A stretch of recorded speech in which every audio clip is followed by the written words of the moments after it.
1918-ci ildə erməni daşnaq hərbi birləşmələri Qubada da böyük qırğınlar törədiblər. İnsanları vəhşicəsinə qətlə yetirir, evləri talan edir, tarixi tikillərə də ziyan vurublar. Ən böyük qırğınlardan birini Quba rayonunun Alpan kəndində törədiblər. Burada yerli sakinləri qətlə yetirməklə yanaşı qəbir daşları gülləbaran edilib, 16-cı əsrə aid Su Baba türbəsi yandırılıb.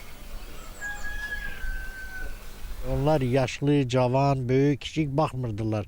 Kimliyindən asılı olmayaraq süngüləməklə, şişlə deşik-deşik eləməklə, öldürüb çıxıb getməklə özlərinin o xəbis əməllərini həyata keçirməyə çalışmışlar. Kəndin içərisində 70-dən yuxarı evi yandırmış və Qusar istiqamətində hərəkət etməyə başlamışlar. Həmin bu dayandığımız bu qanlı dərənin qarşısında Azərbaycanda yaşayan ləzgilər, tatlar, digər xalqların nümayəndələri erməni daşnaqlarının, Daşnaq Partiyasının yaratdığı o ordunun qarşısını almaq üçün canlarını fəda etmişlər. Ermənilərin Quba ərazisində törədiklərinin qarşısını almaq üçün gənc nəsil, yaşıl nəsil nümayəndələri baxmayaraq əli silahsız olublar. Onlar ermənilərə qarşı mübarizə aparmış və onları digər istiqamətdə hərəkət etməyin qarşısını almışlar. Bu kənd varlı bəylərin məskəni olub, zəngin adamlar olub bu kənddə. Həmin evləri talan etmiş, evdə qalanları adam dilə gətirmək istəmir. Hamilə qadınlara belə, körpə uşaqlara belə bunlar olmasın əzab əziyyətlər vermişlər.